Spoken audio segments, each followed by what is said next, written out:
Hey, it is 12 noon Eastern Time on Friday, which means it is time for State of Real Estate.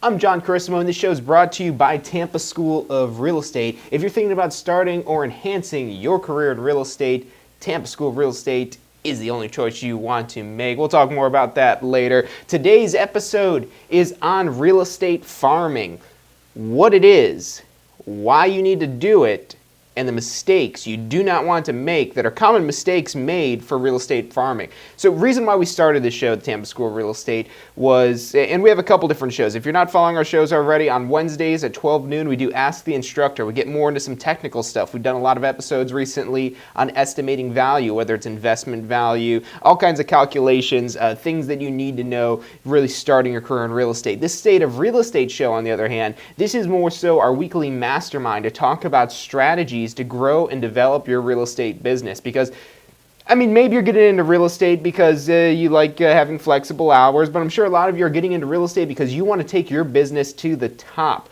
Or even if you don't want to take your business to the top, these strategies will help your business become that much easier. So today's topic, again, is real estate farming. For any of you guys that are tuning in, thanks so much for watching. Make sure you hit like and share. Let anyone that you know in real estate tag them in the comments, whatever you want to do. I'm sure they'd appreciate what we're going to be talking about today. And if you do have anything to add, or you have a question, maybe something you don't understand, post that in the comments. We'll be monitoring those live here on the show. So if there's something you don't quite get, or maybe something you want to add to this, put those in the comments. We'd love to hear from you.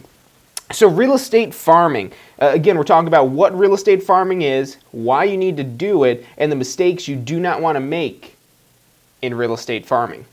So what are we talking about here? Real estate farming.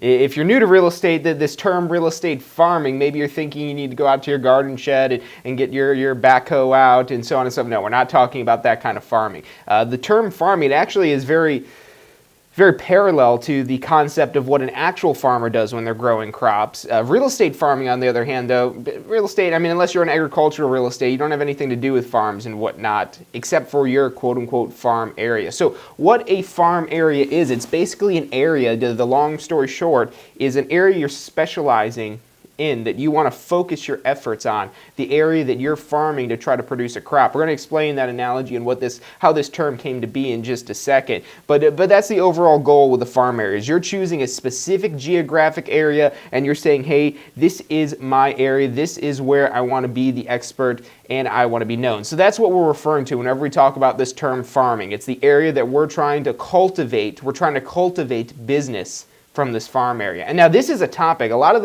these topics that we talk about on the State of Real Estate show don't just focus on real estate specific things.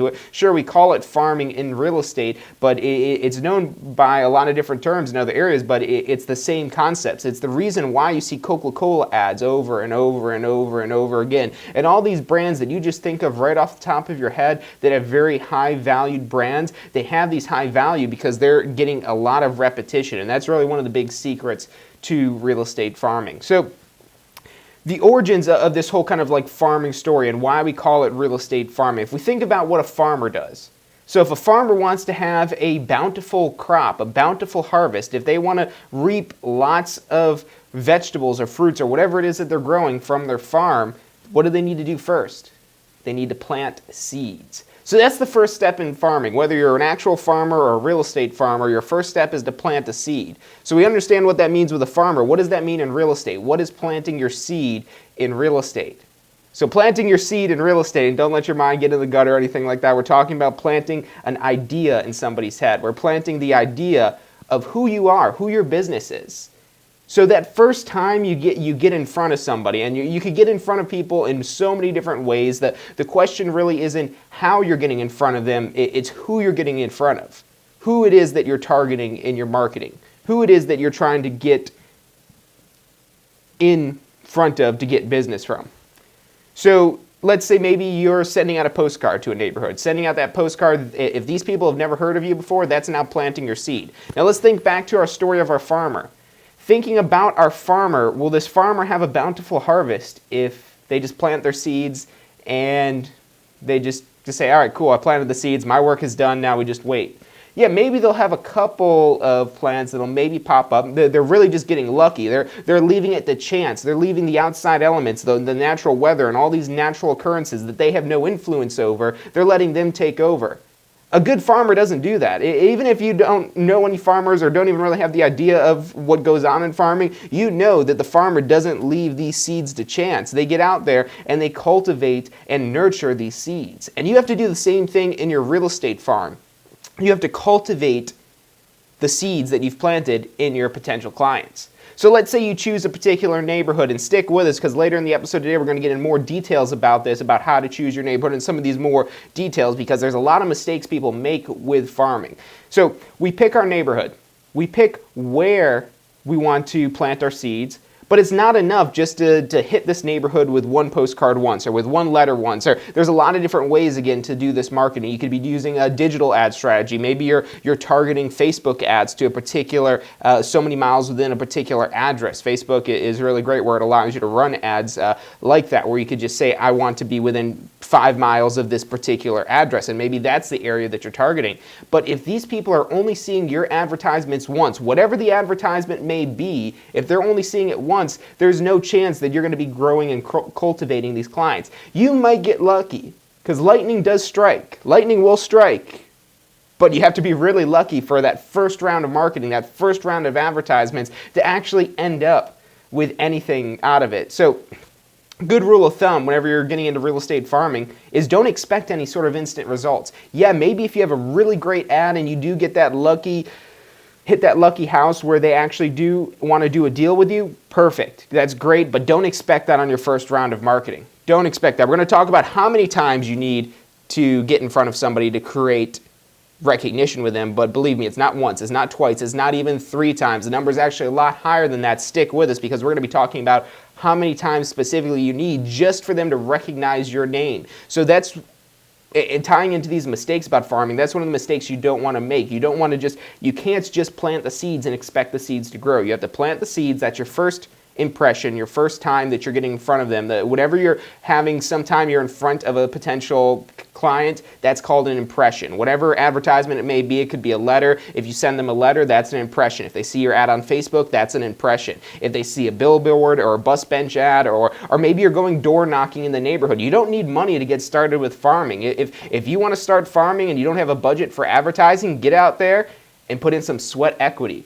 Emphasis on the sweat in Florida. Maybe not so today. It's a beautiful day out. It's our one day of winter that we have today here in Florida. I think we have a whopping 50 degrees out right now, so it's a little bit chilly. Everybody's breaking out their parkas here in sunny Tampa for this 50-degree weather. So today's a great day to get out there and actually do some door knocking on doors. Round yourself up some business because 2016 is not over yet. You still have 1.5 days to make something happen for 2016. 2016 is not in the books quite yet. We do have 2017 coming up, but get out there and do something. And you could use this sweat equity strategy. Not so much sweat on a day like today, but you want to be able to basically get out there, get in front of people, and you can just knock on doors. And yeah, it's going to take your time, but you have to invest your time and spend your time instead of, because you don't have money to spend, you have to spend your time until you're able to buy time.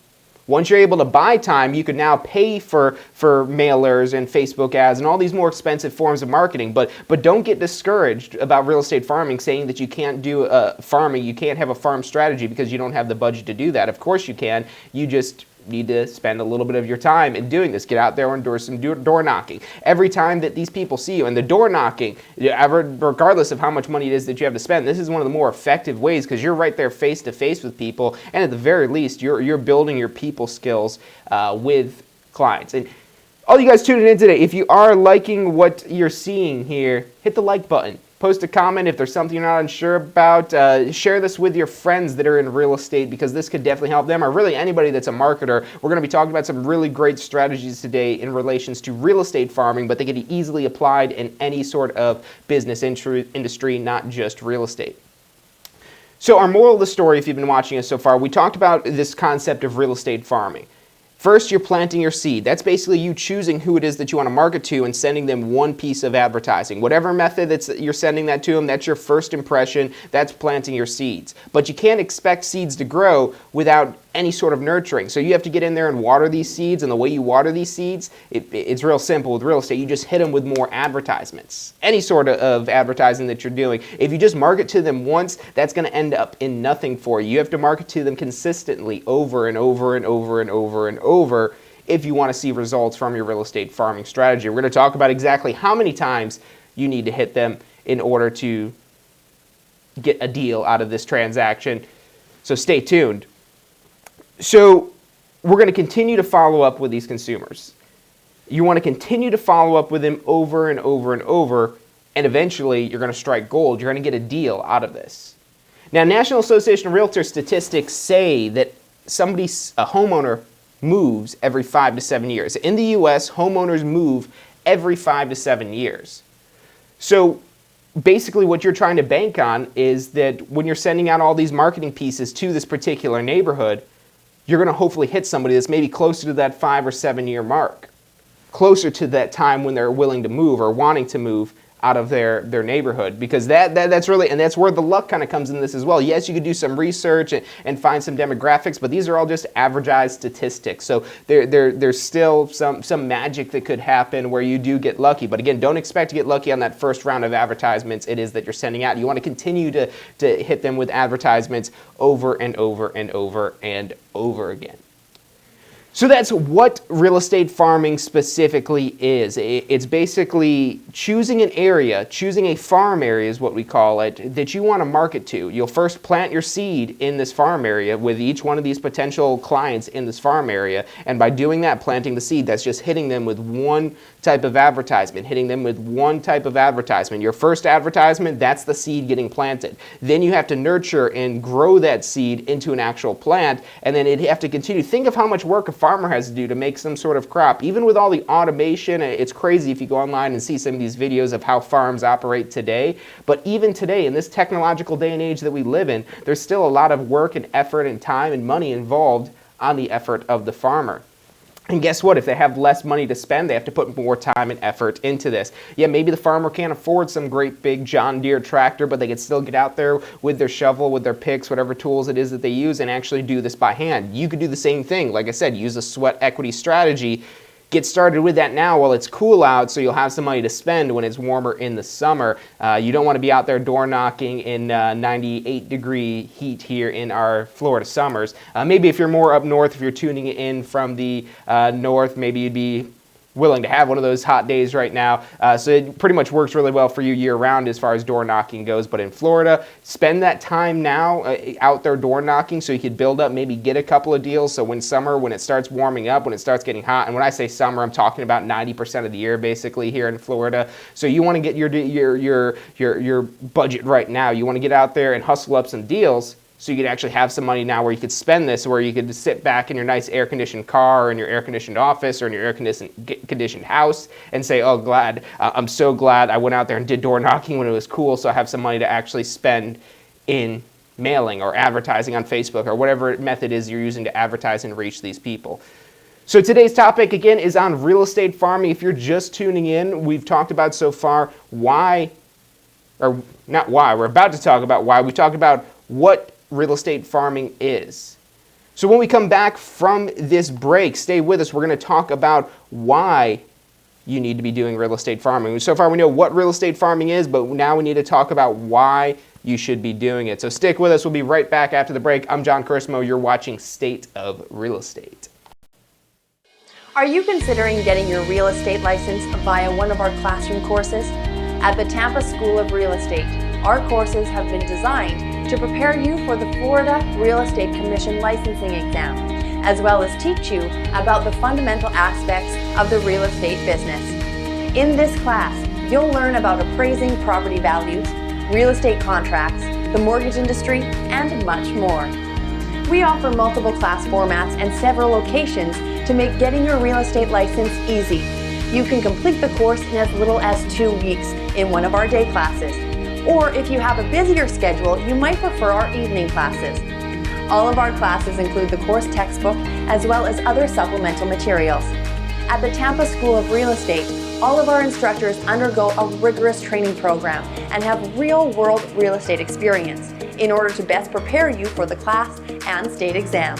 We are so confident we have the most comprehensive licensing courses in Florida. We back all of our students with our exclusive 1-year retake guarantee. Our class sizes are limited and tend to fill up quickly, so reserve your seat today with a $49 deposit that will apply towards your course tuition. Registration is easy and just takes a few minutes on our website, tampaschoolofrealestate.com. You can also stop by our administration building or give us a call at 813-928-0106. Our advisors are standing by to answer any questions you have about obtaining your Florida real estate license and starting your exciting new career in real estate.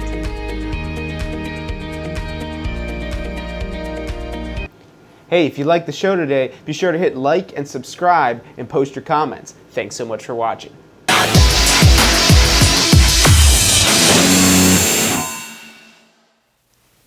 Hey, welcome back to State of Real Estate. I'm John Carissimo, and this show is brought to you by Tampa School of Real Estate. If you're interested in growing or enhancing your real estate career, make sure to check out tampaschoolofrealestate.com. Again, that's tampaschoolofrealestate.com. You'd also give us a call on the phone, 813-928-0106. That's 813-928-0106.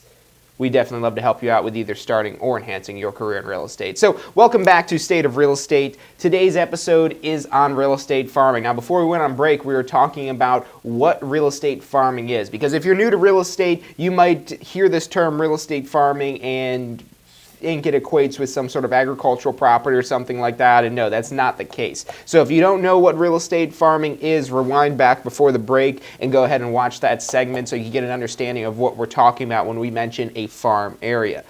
So now we're going to talk about why you need to be doing real estate farming. Why is it important that you have a farming strategy? And the reason is, this is crucial to your long-term success in real estate.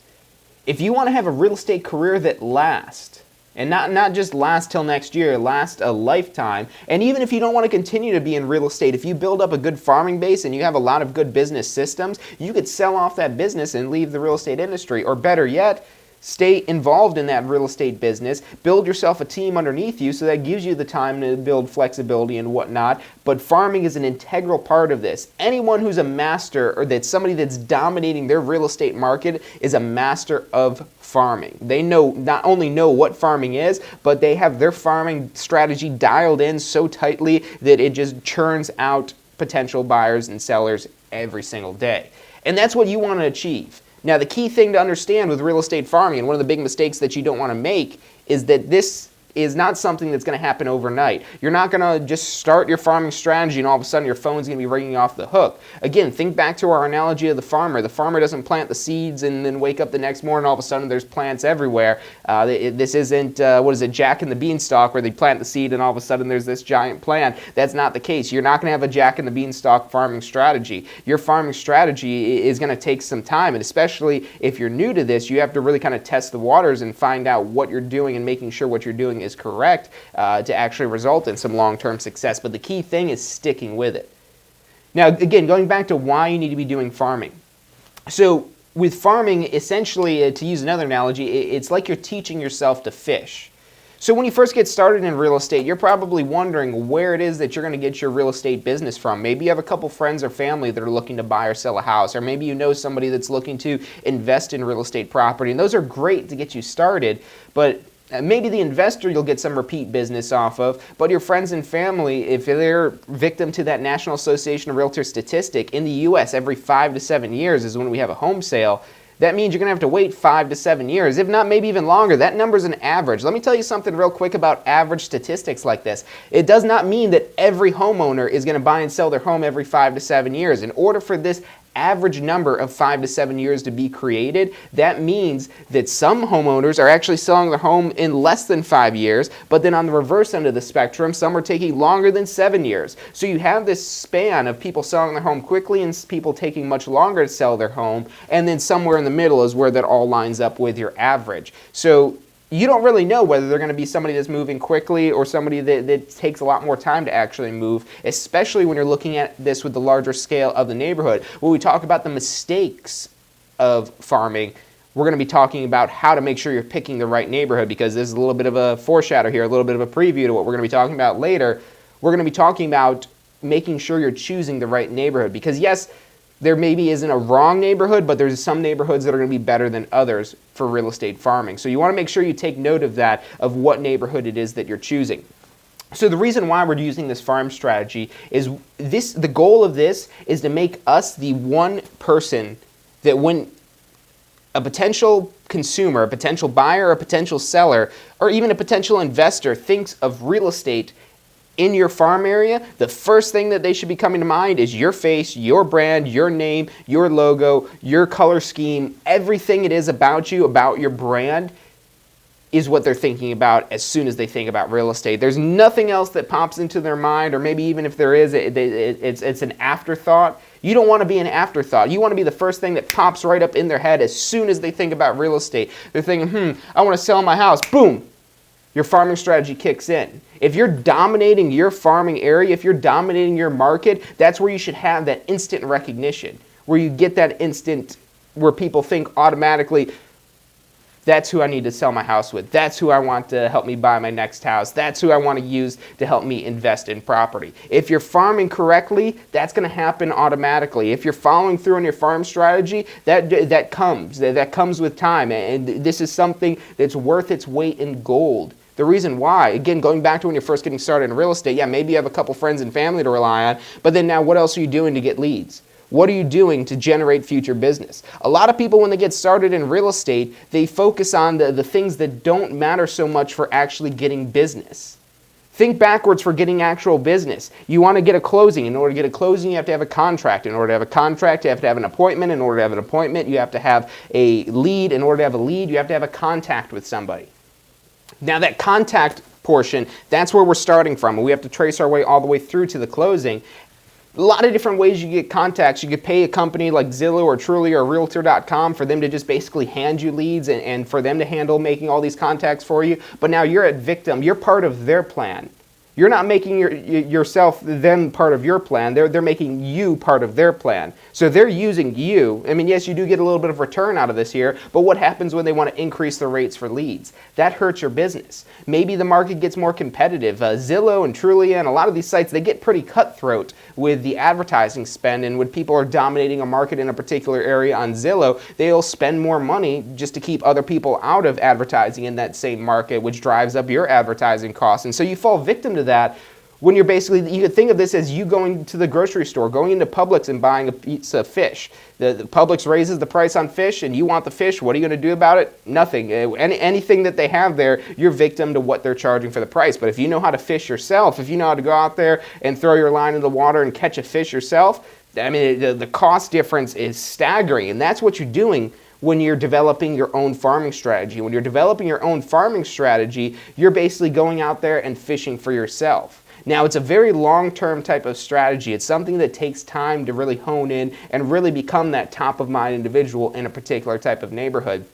So it's definitely worth it that you do this. It's definitely worth it that you get out there and make yourself known in a particular neighborhood, but understand it's going to take quite a bit of time to get that knowledge. So we're talking about the long-term strategy here. You'll have to find some things to kind of keep yourself going ahead of time when we talk about these mistakes about real estate farming. One of the big ones is not budgeting for what your farming is going to cost. You remember, don't overestimate the harvest that you're going to get from your real estate farm, especially if you're not putting in the work to nurture your real estate farm. You need to nurture your real estate farm and nurture it and cultivate it and grow it and do as much as you can, and then, maybe then, your farming strategy will pay off. But don't expect to just hit them once with some sort of advertisement and all of a sudden your phone's going to be ringing off the hook. A lot of times that first advertisement, the planting the seed portion of this, when you plant the seed in these people individually, of them first seeing your brand, your name, your logo, your face, whatever it may be that you're marketing to them, they're not even going to think about it.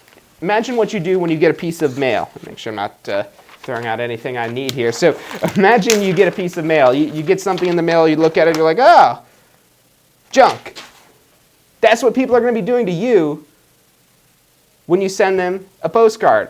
When they see you on Facebook, they're going to be going through scrolling in Facebook and say, okay, cool. Oh, this person just had a baby. Oh, it's this person's birthday. Oh, realtor, keep scrolling.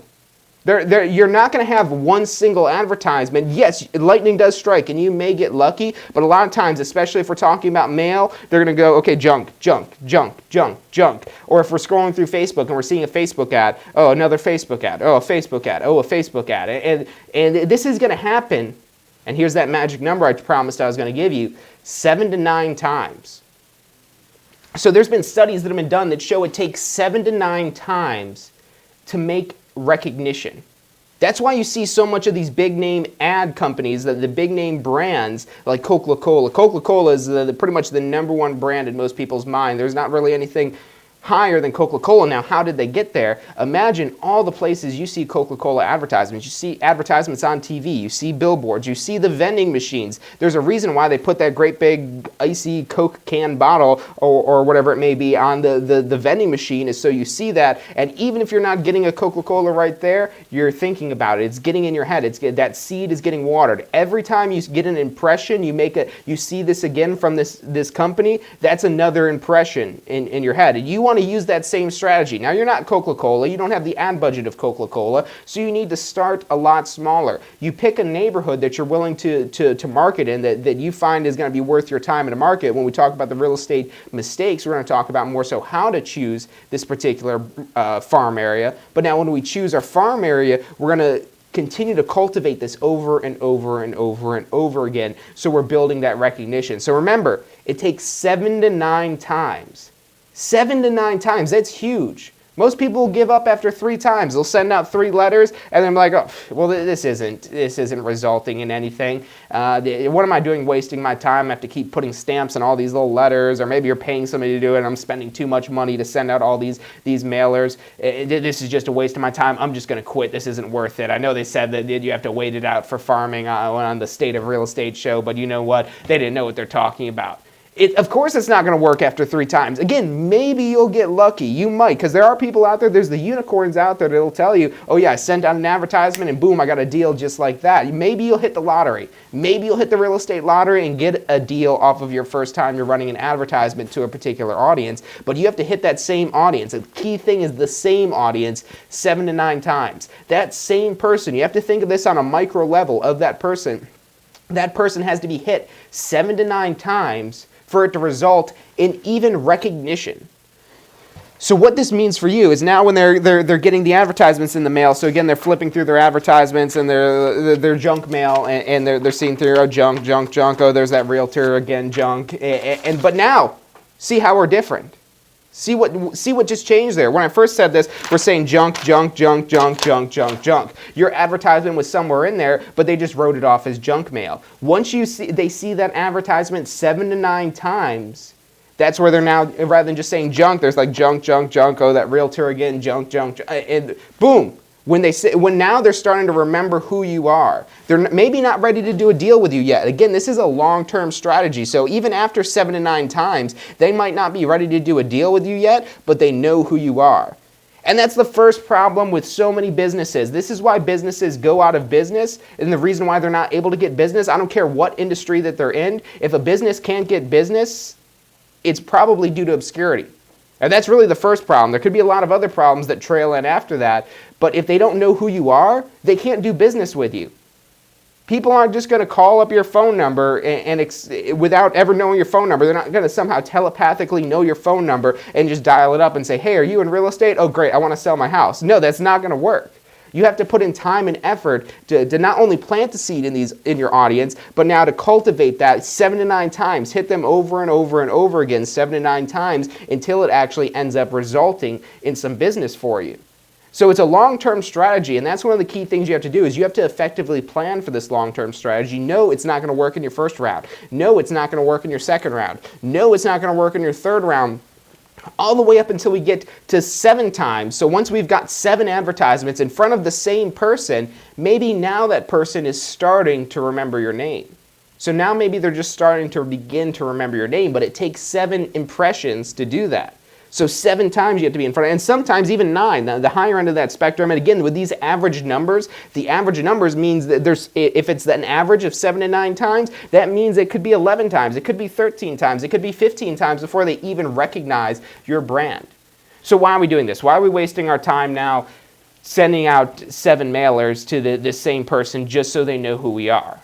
Well, let's talk about the cost of 7 mailers. Even if you're not getting any sort of bulk mail discount or anything like that, if you're sending out 7 mailers to somebody, that's maybe going to cost you, I don't know, $5, maybe $7 if each one of your mail pieces with postage is going to cost you $1 each, which that's an expensive mailer, so it's probably going to be less than that, but maybe $7. So $7, and then maybe you get lucky. Maybe you have to hit them 20 times before you get a deal, but you invested $20 in this person, and maybe they're selling a $500,000 house, and you're getting a $20,000 commission on this property. Is $20 worth spending to get a $20,000 commission?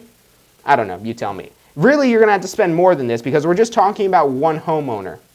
But the key here is the repetition. Everyone's going to need to sell their house eventually. Even if they don't sell their house and they end up dying, somebody's going to come along after the fact and go and probably sell their house. Somebody's going to inherit the property, then maybe go to sell it, and maybe they're going through things in there, and they see that this person has been collecting all of your postcards, or maybe this person this is really when you know your farm area is working and you're doing a really good job of mastering your farm area. They know who you are, and they tell their friends and family about you. When they know who you are, especially on a personal level, and they're telling their friends and family about you, you're not even now having to worry about getting business from them. You could potentially get referral business from them, from their friends and family. So this is a great strategy for the long term. And anytime you're going to be spending advertising money, make sure it fits into your farming strategy. Don't just go out there and throw out random advertisements to random people. Now you're just relying on luck. It's the equivalent basically of going out and buying quick picks. You're buying quick picks for the lottery, and you're hoping that one of these quick picks will net you the $1 million or whatever the lottery is going for. The odds are slim to none that that's going to actually happen. So same thing with your real estate advertisements or any business that you're in when you're doing some advertisements. If you're just sending an advertisement to this person, then maybe sending another advertisement to this person, then over here, and you're just hitting all these random people, but it's not the same people getting that repetition. If there's no repetition, you're throwing your money down the toilet in your advertising. So you have to be sure that you're having repetition in your advertisement. Without repetition, your advertisements are worthless. Again, maybe you'll get lucky. Lightning does strike, so maybe it's not completely worthless, but you're not advertising smart if you're not hitting the same people over and over. You need repetition. They call this frequency. If you're doing digital advertisements, you'll see a term that comes up a lot called frequency. Frequency is how many times people are seeing this ad over and over again. And guess what? If that frequency is less than 7 times, you're probably, again, just wasting your money again. So you need to make sure your frequency is over 7 times. So that's really why you need to be doing farming. It's going to help build your long-term strategy. We talked about what farming is. It's choosing a market and advertising to that particular market over and over again. The reason why you're doing farming is because you're wasting your advertising money if you're not advertising to the same people over and over again. You're a lot more likely, if you're playing the lottery, we'll use that analogy again, maybe you're playing those same numbers again. Instead of just doing random numbers every time, you keep playing the same numbers, the same numbers, the same numbers, the same numbers, the same numbers. I don't know the exact statistics on this, but if for me, I don't play the lottery, but if I did, I would play those same numbers over and over again because those same numbers will hopefully come up someday. You don't want to have one lotto ticket one week and another lotto ticket another week, and you find out that next week your last week's numbers were the winning numbers. That's really gonna hurt you there. It's the same thing with any sort of advertising that you're doing. You want to hit the same people over and over again, 7 to 9 times if you want to end up doing a deal with them. So 7 to 9 times is the number that you want to remember for any sort of advertisements. If we're talking about real estate, it's called real estate farming. That's what today's episode of State of Real Estate is about, real estate farming. We talked about what you need to do. If you missed that, rewind back to it. We just talked about why you need to do it. And then when we come back after the break, we're actually going to be talking about the mistakes that you do not want to make when you're doing real estate farming. So if you've been liking what you've been seeing so far, make sure you hit like. Stay updated on these videos. We're doing these videos all the time. We have our Ask the Instructor show on Wednesday. We have our State of Real Estate show on Fridays. We put out so much free content because we want to see our students succeed. We want to see you succeed in the real estate industry. We're not just here to get you licensed. We're here to be with you for the life of you having your license, and we want to make sure you're set up truly for success. So make sure you subscribe to the videos. When we come back, we're going to talk about the mistakes that you do not want to make in real estate farming. We've kind of already touched on some of these a little bit, but these are key things that I see happening every day with new real estate agents. Do not make these mistakes because you'll be flushing your money down the toilet. Stay with us. You're watching State of Real Estate. Is your real estate license expiring soon? In the state of Florida, all real estate licenses expire on either March 31st or September 30th. If this is your first license renewal, you must complete the Florida Real Estate Commission required post-licensing course. This course must be completed by the expiration date on your license. There is no grace period, and failure to complete this education requirement will result in your real estate license becoming null and void. And if your license becomes null and void, it cannot be renewed, and you must re-qualify for licensure all over again. Now, the good news is this course can actually help jumpstart your real estate business. You'll learn about many useful real-world topics such as listing presentations, effective farming, converting for sale by owners to listings, social media, and much more. We're so confident we have the most comprehensive post-licensing course in Florida. We back all of our students with our exclusive 1-year retake guarantee. Our class sizes are limited and tend to fill up quickly, so reserve your seat today with a $49 deposit that will apply towards your course tuition.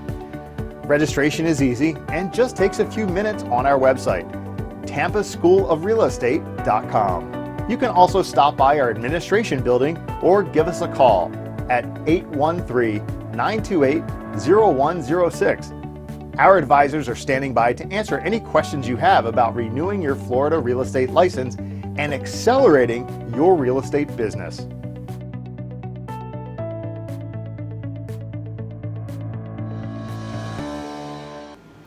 Hey, if you like the show today, be sure to hit like and subscribe and post your comments. Thanks so much for watching.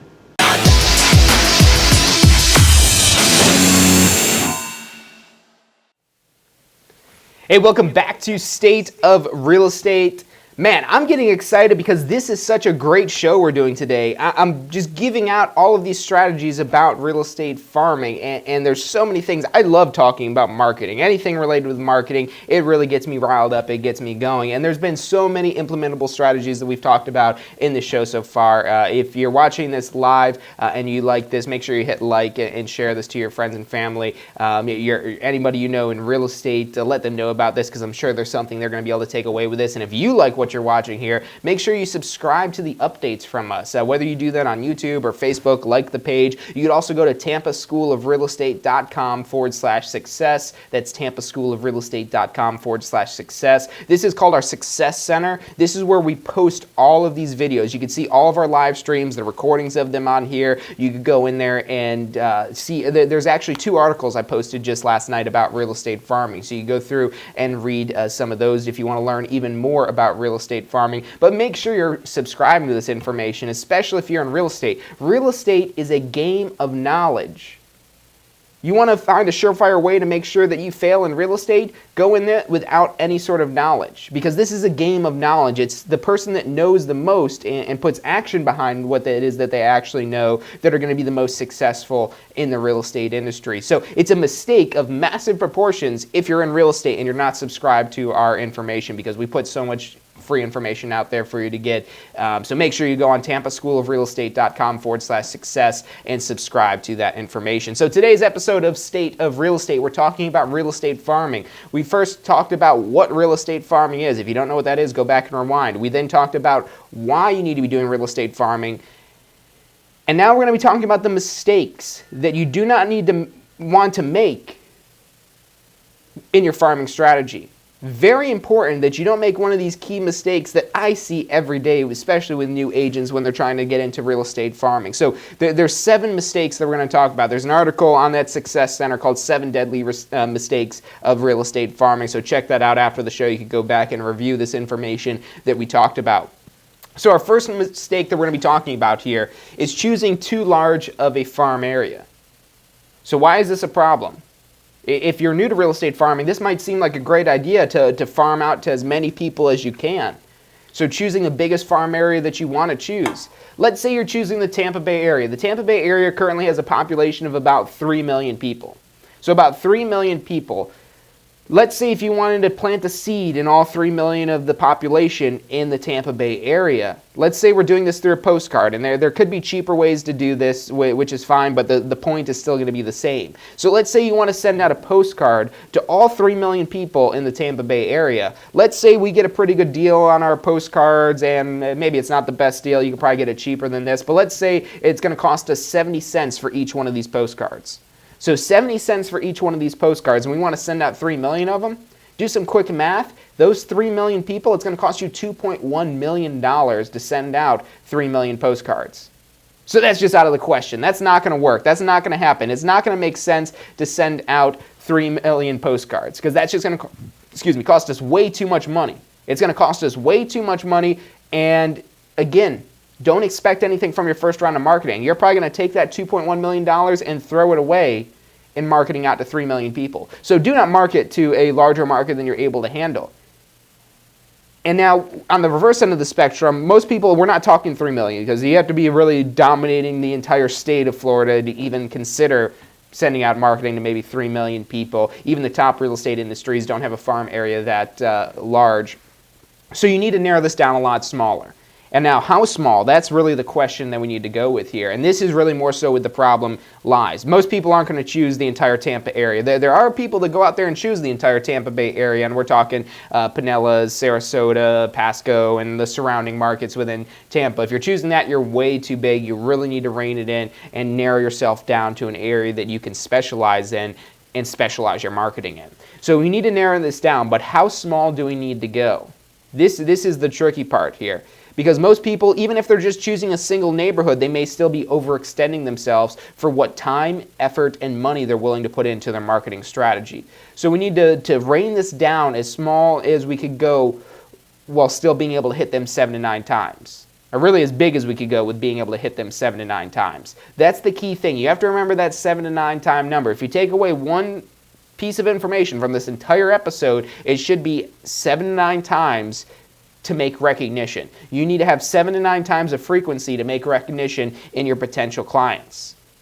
So if we need to be in front of them 7 to 9 times to make recognition, we might probably even have to be more times than that to actually make something happen. So we have to factor in for these costs. If we're sending out postcards again for the 70 cents a pop, we need to really factor in how many postcards we're going to have to send out. If we're sending them to 10 people, that's going to cost us $7 for this first time. Okay, not so bad there. We could definitely probably handle $7, skip going out to lunch. We'll probably need a bigger farm area than this one, but let's see how this adds up now, because that's just 1 month that we're talking about, $7 here. Now we multiply this across let's say 10 months. So we now put this across 10 months. We're not just talking about $7 here, we're talking about $70. And now we're at 10 months. So at 10 months, if you're sending out an advertisement once a month, and you could speed this up, you could probably even hit them even more often than not. We're doing 10 impressions. It cost us for 10 people $70. Well, 10 people, that's still probably not big enough to get a deal. So we could go a little bit larger with this here. So rather than dealing with 10 people, let's say we're dealing with 100 people, that's now $700. So if your budget for marketing for an entire year is only about $700, or if maybe it's $1,000 and you want to kind of stay under that, then you could only choose about 100 people to market to. Now let's say if you want to be bigger than that, because a lot of people, maybe they'll choose 1,000 for their potential farm area to start off with. We're not talking about $700 anymore. We're talking $7,000 to market to them for 7 months at a cost of 70 cents per marketing piece. So if you're planning on doing mailings do work really well if they're done correctly, but you have to factor in those 7 to 9 times, maybe 10 times to send it to them. And if you're sending out 1,000, it'll cost you 70 cents each. That's going to cost you $7,000 over the course of 10 months, basically, to send this all out. So you need to factor this in. You need to understand how big your farm area you could choose while still being able to hit them with that 7 to 9 times worth of repetition. Plan on sticking with them for at least a year. Really, you never want to give up on this farm area because you're just throwing away any money it is that you've already invested in this farm area, but you want to make sure you could stick with them for at least a year. Expect to go marketing to these people for at least a year before you get a deal. If you estimate for a year, hopefully you're going to have one a lot sooner than that, but maybe you do have to wait a year for it.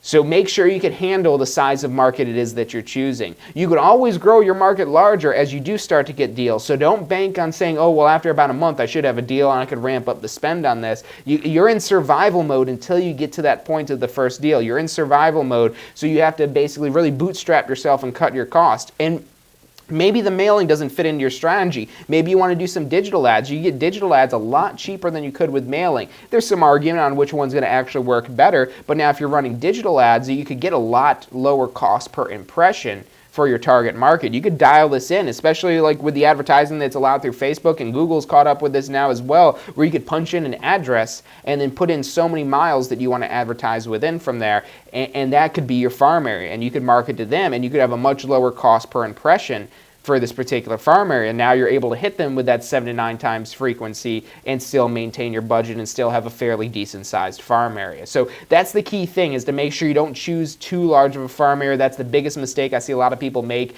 Any advertisement that you do, it needs to be geared towards your farm area. So that's our first mistake, too large of a farm area. Second mistake we're going to talk about, choosing the wrong farm area. So is there a wrong neighborhood to farm?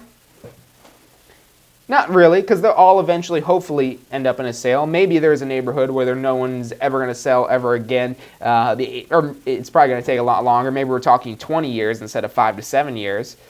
But that's probably the wrong neighborhood to get started in. Maybe if you're trying to just add on additional neighborhoods and you're looking for a really long-term strategy, maybe then, but that's probably going to be the 20-year neighborhood where it takes 20 years on average for people to move. That's probably the last neighborhood that you want to market to. So you want to find, again, with the statistic of 5 to 7 years, that's not the requirement, that's the average. So that means there's going to be some homeowners that move quicker than that. There's going to be neighborhoods that are more hot neighborhoods where the turnover happens a lot quicker. So that's what you want to look for before you choose your farm area. Don't pick an area just because you like it. Don't pick Davis Island just because you love Davis Island and you think it's a great place to be, or whatever it may be. It's great that you love it because that's essential with your farm area. If you don't like your farm area, then you're not going to be excited to go show property in the farm area. You're not going to be excited to get a listing in the farm area. So it does have to be an area that you're excited about.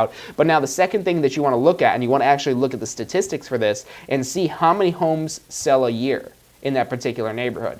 But don't just look at the number of the homes that have sold in this particular area. Look at the percentage. There's something called a turnover ratio. So a turnover ratio is basically how many homes are selling in this neighborhood within a certain period of time. Typically, you'll look at this on a yearly basis. So you go up in the public records and Realist and MLS, whatever system it is that you're using, and you pull up all of the home sales for this particular neighborhood. You use maybe the Every Door Direct Mail tool to figure out how many homes are actually in this particular neighborhood. So you have your number of homes in the neighborhood. You then take the number of homes in your neighborhood, in the neighborhood that you're targeting, and count how many sales there were in that neighborhood. So you take the number of sales, divide that by the number of homes, and that gives you your turnover ratio. So some quick simple math here. If we had 10 home sales in our neighborhood of 100 homes, that means we had a 10% turnover ratio, which that's a pretty strong turnover ratio. That's probably a pretty good neighborhood to target. But if you see where there's only 2 homes that have sold out of those 100, now that's only a 2% turnover ratio. Stay away from that neighborhood because that's there's a term for that. They call them buy and die neighborhoods. And like I said, even in the long-term strategy, maybe the buy and die will eventually pay off. But if you're looking to try to maximize the return on investment that you get from your farm area, you don't want to pick an area that has a 2% turnover ratio. You want to shoot for as high of a turnover ratio you could get. My recommendation, go with something at least 10%. If it's less than 10% of a turnover ratio, it's probably not worth your time and money and effort advertising in that particular area. So look for probably at least 10%. If you really like the neighborhood and it's a good neighborhood and maybe it's a little bit less than that, then you can definitely try it out. But you want to make sure you pick a farm area not only that you like, because if you don't like the farm neighborhood, the farm area that you're choosing, and you say, okay, well, I'll pick this and then I'll just move on to a nicer neighborhood where I really want to sell property. Don't sell yourself short like that, because all that money you're spending on advertising in this neighborhood that you really don't like just to get to the neighborhood that you do like, you're just wasting money by throwing that all away. Because when you give up on that farm area, all that money you've invested in there, that's going to slowly get lost. Because not only do you need to hit them 7 to 9 times for them to remember who you are, you have to continue to hit them. So if you hit them 7 to 9 times and be like, okay, good, done with that area, let me move on to the next, a couple months, they're going to forget who it is that you are. They're going to go back if they get another mailer from you again, and they're going to be like, oh, look, junk, junk, junk. Instead of junk, junk, junk, oh, there's that realtor, it's junk, junk, junk, junk, junk, junk, junk. And they're just getting rid of everything it is that you're trying to market to them after the fact. So stay with your farm area. Don't give up on it. So if you don't like the area, choose an area it is that you like, or better yet, learn to like that area. Learn to love that area.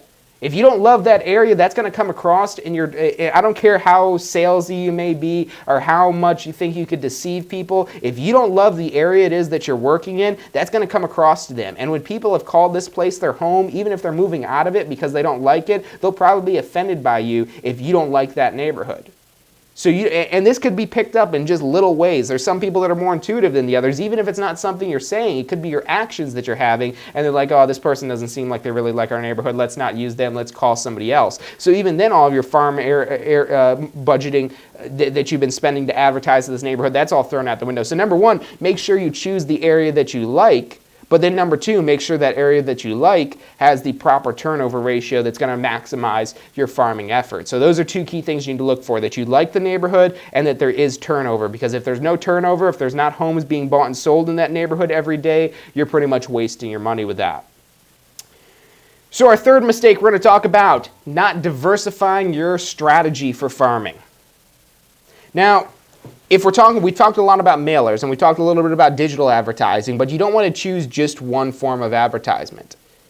If we're talking about mailers and that's all you do is just send out real estate mailers, they're going to be like, okay, junk, junk. Oh, there's that realtor, another piece of mail from him. I don't know why he keeps sending me stuff in the mail. It's junk. Doesn't know how to use a computer and advertise online. So maybe they're seeing that from you, but they're just seeing that one form of advertisement. Or maybe they're seeing you online, and maybe you're just advertising on Facebook. And I know we're broadcasting here live on Facebook, but not everybody is on Facebook. And even people that have a Facebook profile aren't always on Facebook. So they might not even see your advertisement in there. And as good as the Facebook data actually is, it's not perfect, so there could be some misses there. So you don't want to rely on just one strategy. You don't want to have all your eggs in one basket, is the term that they use for that. You want it to be where you're hitting them from every angle. So they're getting a letter from you. They're seeing your advertisements online. They're seeing your bus bench ads, your billboard ads, your bus ads. They're seeing you coming and door knocking too. They see you knock at their door, and they're not.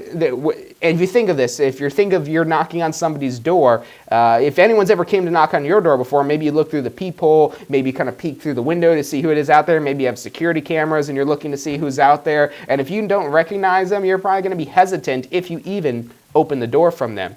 But now if the person that you've been seeing online, that you've been getting letters from, that this celebrity, you're making that celebrity status by being in their face 24/7, if you show up at their door, they're going to be like, oh, look, there's that realtor that I saw online. There's the person that's been sending us mail. I want to go talk to him and let him know I know who he is and I'm his biggest fan. Now that's what we're talking about here. So when you're hitting them with multiple strategies, this is more likely to happen. If you're relying on just one strategy to market to them, that's going to really hurt you in the long run. So make sure you're diversifying your strategy. Our next mistake is planning your strategy. So this really comes down to just ironing out the cost it is for this, especially when you're first getting started. Maybe you've been in real estate some time and you have a pretty good stream of income from real estate. That's where you can maybe take a little bit more risk in this farming type of strategy it is that you're doing, and maybe not have to think through it so much. Just know that you need to do it, you need to be consistent, and it'll eventually pay off. But when you're first starting out and you have a limited, or really anytime you have a limited budget for your advertising, you want to make sure you could have the repetition. Repetition first, number of consumers or number of potential clients second. So number one, you need the repetition. That's the first thing you need to factor in. Factor in at least 10 repetitions, at least 10 impressions that these people are seeing you, and then worry about the size of your market. So figure out what the cost would be for 10 impressions per person, and then figure out how many people it is that you could afford to actually market to. That's the key thing in the planning here, because you need to make sure, again, especially if you have a limited budget, you're in survival mode until that first deal rolls in from this farming strategy. The key with this is surviving long enough to have a deal actually occur. A lot of people with these farming strategies, they just give up. It's like they're mining for gold, and they're digging and they're digging and they're digging and they're digging and they're digging. They've been digging for months, and they're like, we're just never going to hit gold. And then they go up and quit on this, and little did they know, one more swipe of their pickaxe and they would have struck the greatest slew of gold of their life, or whatever it may be that they're looking for in real estate. That's hitting them with advertisements, advertisements, and advertisements. Maybe you're just one advertisement away for actually making some recognition with your client. So that's the key thing, is that you need to plan for what this is, and plan. And really the key thing with the planning, if at the very least, if you know you need to be consistent. But now if you have a limited budget, that's where you have to plan for this a little bit more. What can you afford to do while still hitting those 10 impressions that you need to get? So make sure you plan for that. Our next mistake that we're going to be talking about is not tracking your marketing. Now again, you want to use a diversified marketing strategy. You want to use multiple forms of marketing. So if one of them isn't working so well, you have other ones to kind of help carry it up. But you want to track the way it is that you're spending this. Again, this is a long-term strategy. And if over the course of 5 years, you've spent $10,000 in some sort of advertisement, maybe it is sending out mailers, and you're finding out that your mailers really weren't resulting in anything. Maybe it's not that the mailers are, that mailing is bad in general. Maybe it's just the mailers, the way you worded it, or whatever it is that you have done to try to market to them. Maybe that isn't good. So figure out some ways to track your efforts to really understand what's resulting in them converting. A conversion is ultimately what you're trying to get. That's another marketing term that you'll see in a lot of digital ad stuff, is you're ultimately trying to get a conversion of these people, and the conversion is when they pick up the phone and say, hey, John, I want to sell my house. I've been seeing your advertisements. And you want to ask, oh, well, what was it that you saw that made you want to call me? That's the key thing there, because now you're knowing what advertisements are the ones that actually result in some sort of action. So maybe it was the letter, like, oh yeah, I just got your letter in the mail, and I've been seeing a lot of your stuff anyways. Really, the key answer is, well, how do you know about me? Is, well, how do I not know about you? That's what you want to hear from them, and if you're doing that right, then just keep doing what you're doing, because you're dominating their mind, and there's no chance that anyone's going to be able to creep in on your farm area. But chances are they'll probably just have whatever the most recent thing it is that actually resulted in them calling you, and that's what they actually remember. So track what it is that you're doing to make sure that your money is well spent. And if you're not spending money, maybe you're spending time, make sure that your time is well spent. So our next mistake, we have two more we need to talk about, and this is a big one, changing your farm area. So like I said, you do not want to change your farm area. Don't use your farm area as a stepping stone to another farm area. Go directly to the one it is that you want, because whenever you change your farm area, you're basically taking all that money and time that you invested in this farm area and just completely throwing it away. You're taking that time, money, and effort that you put in this audience, and you're saying, you know what, this audience doesn't matter to me. I don't like this audience. I don't care that I've invested all this in there. Let's go ahead and start brand new from scratch. So now you're starting all the way from the beginning again in that survival mode of that long time it takes to really start building recognition. Once you build recognition, you need to maintain that recognition. So you need to stay in front of them, not just hit them 10 times, but continue to advertise to them over and over and over again. 10 times is where they start to remember who you are, but you don't want them forgetting. They're just remembering who you are, starting to remember, but you don't want them to forget. So you have to continue to follow up with them and continue to send them these mailings, to send them Facebook ads, to have bus bench ads in their neighborhood, whatever it is that you're doing to stay top of mind in your farm area. But do not ever change your farm area. Now a lot of people ask me, well, what if I get a listing outside of my farm area? What do I do then? Shouldn't I market in that particular area rather than my farm area? I don't think so. Yes, you should market in that area, but second to marketing in your farm area. When you're marketing to your farm area, you want to show that you're a productive real estate business, that you're a productive real estate professional that is a professional. So that's what you want to prove to them. And how do you prove you're a professional? Prove that you're out there doing things. You're not just sending them letters asking for business. You're sending them information that's saying, hey, look, I just listed this property. Hey, look, I just sold this property. Hey, I have this deal that's pending right now. It doesn't matter that it's not in their neighborhood. So that's the key thing. And that's another mistake really in and of itself that people make, but ultimately it involves changing the area you're marketing to. You want to market solely to your farm area. So even if you have let's say you get a listing somehow in another state, maybe you're licensed in another state and you have a listing in a completely other state, you want to still advertise that to them, because what that is telling them is that, hey, I'm actually somebody that's doing business. I'm actually somebody who knows how to do deals. I'm actually so big that I do deals in other states, because when they see you're getting an advertisement from somebody from another state, they're like, wow, this person's nationwide, that they work in real estate. I want to make sure I use them because I want my house to be marketed on a nationwide type of level. So don't ever change your farm area. Once you choose that farm area, you need to commit to that farm area, and until death do you part, you're stuck with that farm area. You're staying with that farm area. You could add additional farm areas, but never give up on that farm area that you have, because you're just throwing away all the time, money, and effort that you invested in that farm area. Our final mistake we have today is giving up.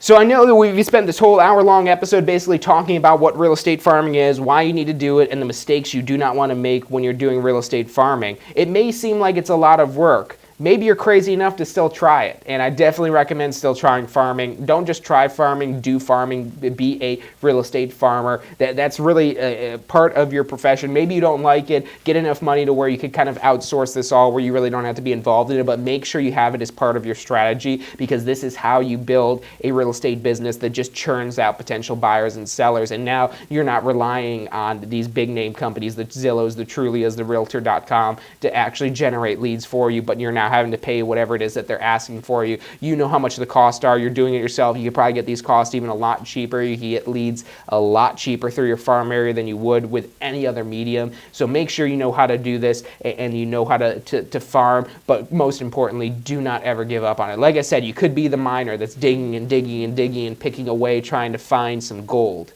And you're going down, that gold is your real estate deal, and you keep going, and you've been going for months, and you've been going for years, and you still can't find the gold. Eventually, you're going to hit the gold.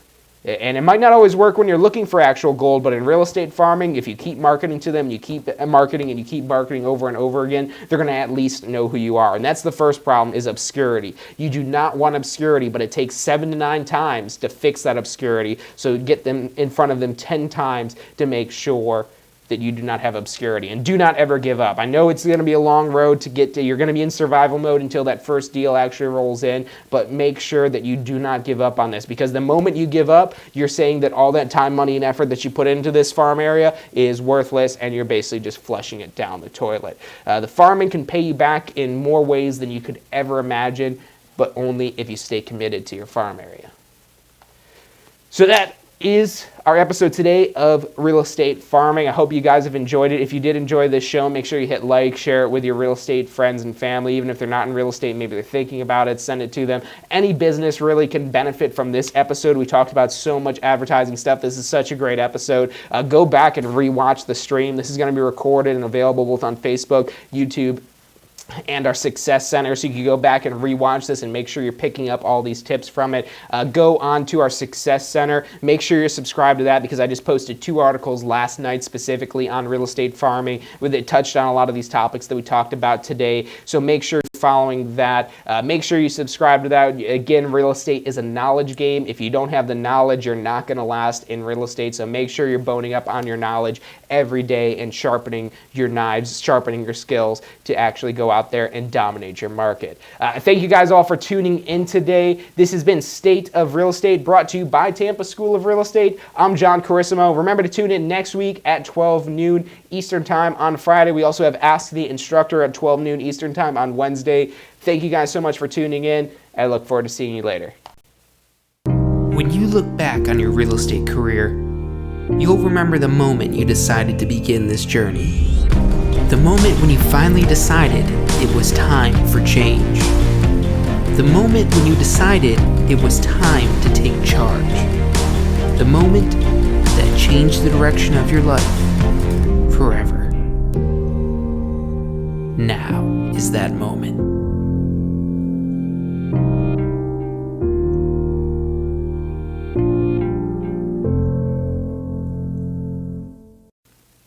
Hey, I'm John Chrismo, and I'm here to tell you today about Ask the Instructor. This is every Wednesday at 12 noon Eastern Time. I'm going to be live answering your questions, so tune in. You can get on Facebook, on facebook.com/Tampa School, youtube.com/Tampa School, or also on our Success Center, tampaschoolofrealestate.com/success. You'll find those links in the description for this video. Make sure you tune in every Wednesday at 12 noon Eastern Standard Time.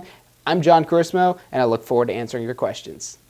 After the show, be sure to visit tampaschoolofrealestate.com. Again, that's tampaschoolofrealestate.com, where you'll find all the information you need to start your career in real estate. Also, be sure to check out our Success Center, where you'll find helpful tips for building a successful real estate career. Hey, if you liked the show today, be sure to hit like and subscribe and post your comments. Thanks so much for watching.